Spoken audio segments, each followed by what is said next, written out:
Barak Yahweh, Barak Yahweh Shai, all praises, glory, and honor. Go to Yahweh, Ba'ashem Yahweh Shai, Ba'ashem Rakah Kodash. Double honors to the apostles and the elders of great most honorable well, and who says this truth. Shalom wa Barakim, the Habakarim, peace and blessings to the elect. And this is the book of 2nd Esdras, chapter 6, verse 7. It says, "Then answered I and said, what shall be the parting asunder of the times? Or when shall be the end of the verse and the beginning of it that followeth?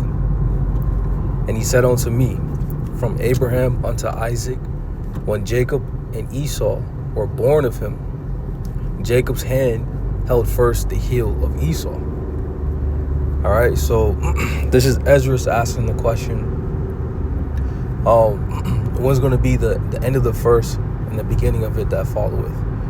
The first represents the age or the time period in which the heathen will have rule over the earth, and the end of the first and then the beginning of it that followeth is when Israel is going to rule. So Esdras is asking this question, and all the ancient prophets have always asked this question to the Lord. Verse 9, and this is the answer. It says, "For Esau is the end of the world, and Jacob is the beginning of it that followeth."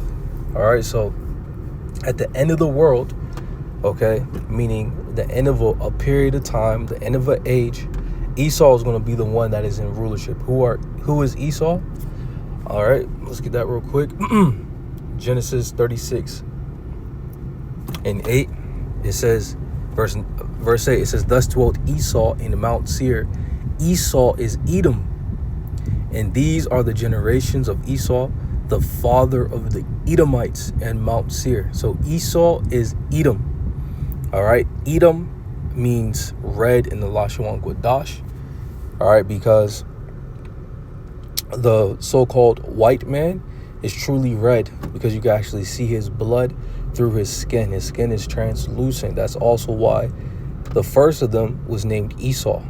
Okay, which is Ishashua, which means wasted away is he, because what his melanin or the pigmentation of his skin is wasted away. Everyone else on the earth are various shades of brown. Every other nation on earth are dark skin. All right, but Esau, the so-called white man, is the only race on earth where his skin is translucent.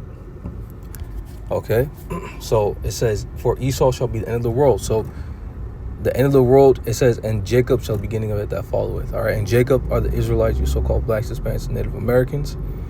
Okay, and Jacob is going to rule the planet Earth at the end of this rule. Okay, starting with Yahweh Shai. All right, let's get that in 2nd Esdras 9. All right, because let's get this real quick. This is 2nd Esdras chapter 9 and verse 1. He says, "He answered me then and said, measure thou the time diligently in itself." It says, "And when thou seest part of the signs pass, which I have told thee before." And we were in the earlier chapter. One of the signs, okay, of the end of the world is the fact that Esau was going to be in rulership. All right, and we understand and know that the so-called white man is in rulership. It says, "Then shalt thou understand that is the very same time wherein the highest will begin to visit the world which he made." Who is the highest? All right, the highest is the Most High. Okay, and his name is Yahweh. All right, and how is the Heavenly Father Yahweh going to visit the world which he made? He's going to send forth his only begotten son, Yahweh Shai. All right, and when Yahweh Shai comes back, he's going to destroy this world. Okay, and he's going to take those that are in rulership out of power. So let's go back to 2nd Esdras 6, because it says that. All right, verse 8, it says, "And he said unto me, from Abraham unto Isaac, when Jacob and Esau were born of him," it says, "Jacob's hand held first the heel of Esau." Okay, and the reason why this point was highlighted is because Jacob pulling the heel of his older brother Esau is symbolic or prophetic to what is to come. Okay, which is Yahweh Shai. When he comes back, he's going to actually not only destroy this place, okay, he's going to set up his kingdom, his rulership. Okay, let's get this in Revelation real quick to clarify that. This is Revelation chapter 19 and verse 11. It says, and I saw heaven open, and behold, a white horse, and he that sat upon him was called Faithful and True. Okay, that white horse represents a chariot, and he that sat upon him was Yahushai. Another title of Yahushai is Faithful and True. Because at the end of the day, we're focusing on the main prophecy that we're waiting for, which is the second coming of Yahushai. Okay, it says, and in righteousness he doth judge and make war, because what Yahushua is going to do, okay, the Heavenly Father is going to allow Yahushua, or he's going to give Yahushua the signal or the decree to come back and take out the wicked. So he's going to take out this kingdom and the rulers that be, and then he's going to establish his kingdom.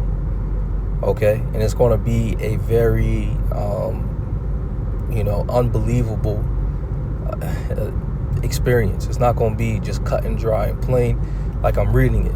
Okay, there's going to be plagues. It's going to be a slow and meticulous breakdown of this society. Okay, the dollar's going to collapse. There's going to be diseases or pestilence running rampant. Okay, there's going to be different, wars, not just large scale wars between countries, but smaller scale wars between different, neighborhoods and groups and gangs and things of that nature. Okay, it's gonna be like a bomb went off in every sense of the way. All right, and then the ultimate bomb's gonna go off. All right, when Yahushua returns. All right, it says, let me go back to 2nd Esdras, verse 9. Yeah, so this is 2nd Esdras 9 and 3. It says, therefore when there shall be seen earthquakes and uproars of the people in the world, then shalt thou understand that the Most High spake of those things from the days that were before thee, even from the beginning. Because this prophecy of Yahushua coming back is the ultimate prophecy, okay, that has been spoken of from the beginning. All right, it even says that in Jude, that Enoch prophesied. Let's see.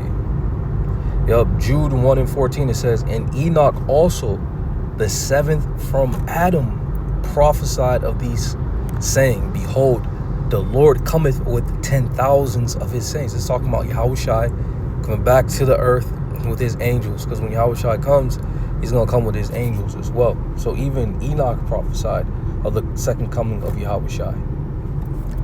All right, let's finish that in Revelation 19 and 12. It says his eyes were a flame of fire. It says, and on his head were many crowns. All right, because Yahushua is going to be upset. The many crowns represents the many rulerships, kingdoms, okay, that he's going to take down when he returns. All right, it says, and he had a name written that no man knew but himself, and he was clothed with a vesture dipped in blood, and his name is called the Word of the Heavenly Father. Another title for Yahushua is the Word of the Heavenly Father, because Yahushua is this Word that we're reading. He's the Word of the Most High. Okay, and his clothes is going to be drenched in blood, because it's just symbolic. It represents the bloodshed that's going to occur when he comes back, because the majority of people on the earth are going to perish at his coming. Let's get that. It's in 2nd Esdras 9 as well. All right, this is 2nd Esdras 9 and verse 15. It says, I have said before and now do speak, and I will speak it also hereafter, that there be many more of them which perish than of them which shall be saved. It says, like as a wave is greater than a drop. So if you compare a tsunami wave to a drop of water, the drop of water represents those that are going to be saved. The tsunami represents the multitude that's going to be destroyed. Okay, verse 21. It says, and I saw and spared it greatly, and have kept me a grape of the cluster and a plant of a great people. The Lord is going to keep a small remnant. All right, because this is not all doom and gloom.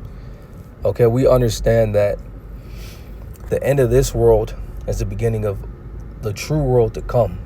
Okay, that we are hoping and praying for, like it says in Peter's hastening. Matter of fact, let's get that real quick.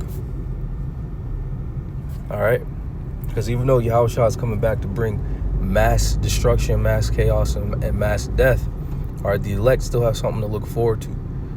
This is 2 Peter 3:13. It says, nevertheless, we, according to his promise, look for a new heavens and a new earth. Even though it's going to be on the same earth, all right, it's going to be refreshed. That's why it says new, kainos, refreshed. It's going to be a different earth. The scriptures also say the fashion of this world passes away. These cars that we're driving, okay, the way that people dress, the language that we're speaking, okay, the styles, the music, the culture, everything that we do in this world is going to pass away and it's going to be forgotten. And we're going to live in a totally new world. Even the bodies that we dwell in is going to change. Okay, and that's what we look forward to. It says, wherein dwelleth righteousness. Okay, so we're looking for this. Okay, this is 2nd Esdras chapter 9:22. It says, matter of fact, let me get 8 real quick. I'll finish this. It says, let the multitude perish then which was born in vain, and let my grape be kept and my plant, for with great labor have I made it perfect. So the multitude, which is the majority of people that are on the planet Earth right now, their life is worthless. It means nothing. It's vanity, and they're going to perish at the Lord's coming. Okay, but the Lord's plant that he perfected, who he's perfecting right now with his knowledge, is going to be kept. All right, let's get this real quick. This is 2nd Esdras chapter 8. Let's see. Is it 2nd Esdras chapter 8? Salakia.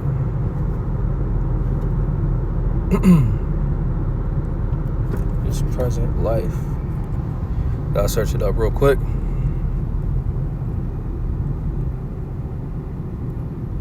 Seven. This is 2nd Esdras 7:42. It says, he answered me and said, this present life is not the end, where much glory doth abide. All right, so we that are in this truth, we understand that this present life is not the end all be all. It's not where the glory abides. Okay, but the glory abides in the place to come, which we know is coming quickly. You know, the different things that's taking place in the news. You understand that the Lord is almost here and he's about to wipe this place out. Okay, it says, therefore have they prayed for the weak. It says, but the day of doom goes back to judgment, because Yahushua is coming back to bring judgment. He said, we read in Revelation, it says, in righteousness he doth judge and make war. So the Lord is going to bring forth judgment, and part of that judgment is just straight death. Most people are going to be found guilty. Okay, we're hoping to be found innocent and pardoned. Okay, it says in the beginning of the immortality for to come, wherein corruption is past. So if we make it, we're going to receive immortality. Okay, that's why we're fighting for the kingdom to come. That's why we're hoping for the kingdom to come, because we understand that the fruit of the kingdom to come is immortality, it's rest, it's peace. Okay, but that's pretty much what I wanted to focus on. Lord willing, this was edifying. I want to give all praises, glory, and honor to Yahweh, Ba'ashem Yahushai, Ba'ashem Rakakadash, the